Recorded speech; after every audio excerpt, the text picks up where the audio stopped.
We will return to your regular scheduled programming with high quality builds from Truds shortly after this quick word from our sponsor. Become loadout services.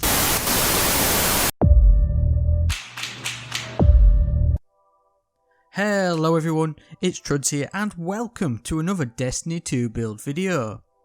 Auto rifles are all the rage in the meta right now in both PvE and the Crucible. There are many solid options too, with Gnawing Hunger currently leading the charge. But in today's video, we are going to take a look at an outlying exotic auto rifle and how you can fit this into a super meta hunter build that you can take absolutely anywhere with you. If you do go on to enjoy this video and find it helpful, a rating down below will greatly help me out. Also, if you are new here, then please consider subscribing too. It's a free and easy way to support the content I make, and I really do appreciate it. Plus, if you do like in-depth build videos and guides, this is the place for you. Now, we covered a Warlock style build with this one towards the end of the season of the Worthy, but with auto rifles still being meta, I can imagine some players are growing bored of the same old loadouts and getting mapped by Gnawing Hunger in PvP. So we are going back to the exotic auto rifle, Tommy's Matchbook. This was the season pass exclusive offering from the last season and can be obtained this season by using the exotic cipher from the free track of the season pass and turn that one into Rahul in the tower. But the reason we are using this is because it is actually very strong with a very formidable time to kill in PvP, as well as being an absolute monster in PvE content too. The only problem is, and the main reason many people shy away from it, is due to the negative impact this one has on your health. But what if, even as a hunter, I told you we can build into it and totally negate the impact of Tommy's ignition trigger perk? Before we move on though, let's take a brief look at what ignition trigger actually does. The perk states that sustained fire with this weapon overheats it, increasing damage but burning the user. The increase in damage with this perk is double, so it is the best damage dealing auto rifle out there, but the damage you take from it overheating will ultimately reduce all of your shields down to the red bar of your health, which can make you very vulnerable and potentially one shot. Its heatsink trait will reduce the overheat damage you take whilst not aiming down sights, which is handy in PvE, but for the Crucible you'll be aiming down sights a lot and so it's not beneficial there. There's also the Catalyst, which if you have unlocked will give you the perk Heat of the Moment, whereby whilst ignition trigger is active, your health will recover much faster. Basically, once you stop firing, you will start your health regen almost immediately, more so than without the Catalyst in place. So that's Tommy's covered, and for hunters there's no better exotic to pair with it than Wormhusk Crown. Given that in order to maximise the damage output of Tommy's Matchbook and make the most of the double damage it offers, your health will naturally be low all of the time. So in order to help with that and to stay in the action, Wormhusk Crown offers us the best chance to do that. Burning Souls is the intrinsic perk whereby dodging will give a small bump to health and shields.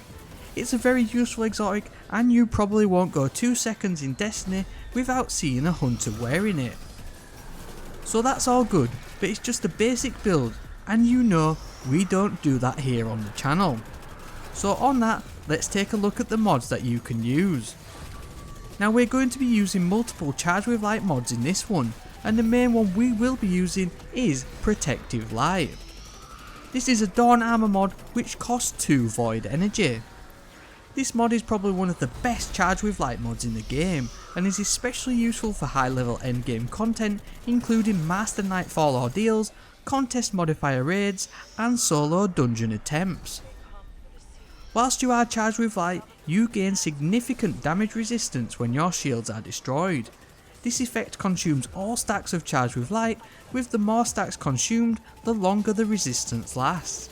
The damage resistance comes in the form of the perk Sheltered by the Void, which will appear in the tooltip when it is active. This provides a huge 50% bump in the damage resistance too, which takes effect as soon as the white portion of your health bar is depleted. This works perfectly with Tommy's Matchbook, as you'll be able to take your own health down to the red bar to take advantage of the damage resistance of Protective Light, all the while dealing double damage with Ignition Trigger. For each stack of Charged with Light, you'll get an increased time on the perk up to 16 seconds. So to maximise this build, we will first need to become Charged with Light, and we will be doing that with two mods, Sustained Charge and Taking Charge. Sustained Charge is an Arrival's Armour mod and costs 4 solar energy. It will allow you to become Charged with Light by getting rapid kills with auto rifles, trace rifles and machine guns. Then on top of that, Taking Charge is a neutral mod which costs 3 energy and will allow you to become Charged with Light by collecting Orbs of Light.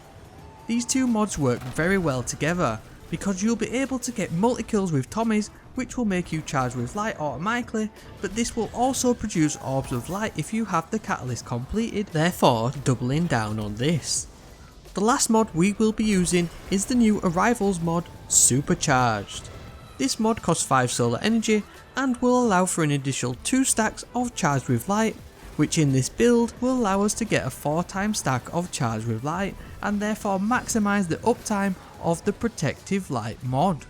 Now this build is all centred around survivability and so technically can be transplanted into any number of builds, but when paired with Tommy's Matchbook, it will allow you to get the crazy damage output with this primary weapon without all the hassle of feeling vulnerable whilst using it. Plus, you've always got Wormhusk Crown to fall back on in sticky situations and to give the ultimate kickstart to your health regen. Also, with this build being quite light in terms of mod costs, there is plenty of room for artifact mods, including the formidable Oppressive Darkness, which will essentially further increase your damage output on a target with Tommy's Matchbook when used in the right situations. You can also stack other resist mods too with Protective Light. They do offer diminishing returns though, so you won't get a double effect, but any further damage resistance, especially with Taken, Fallen and Hive Barrier mods, it's something to consider when running endgame content. I'd definitely consider using an Arcstrider build for this one though too, in order to make use of the Volatile Conduction Mod. This class item artifact mod from the Seed of Silver Wings will grant bonus super damage when you are critically wounded, and seeing as so the whole build is centred around you being critically wounded, this wouldn't be a bad shout. I know Arcstrider isn't the king of DPS, but having extra damage output will allow you to take care of mages and ultras even more so than before. You can use the Way of the Wind subclass tree here too. With this one, you'll get increased melee and grenade recharge whilst critically wounded too, giving you further get out of jail free options within this build. Just something extra for you to think about there, to be honest. So there we go, a somewhat unique but very strong and versatile build, all centred around being low health and dealing maximum damage. Let me know in the comment section below what loadouts you've been using with this Protective Light mod. If you are new around here, please hit subscribe. It's a free and easy way to support the content I make. Plus, if you like in-depth build videos and guides, this is the place for you. Also, a rating down below is always greatly appreciated. As always, thank you very much for watching, and I hope to see you next time.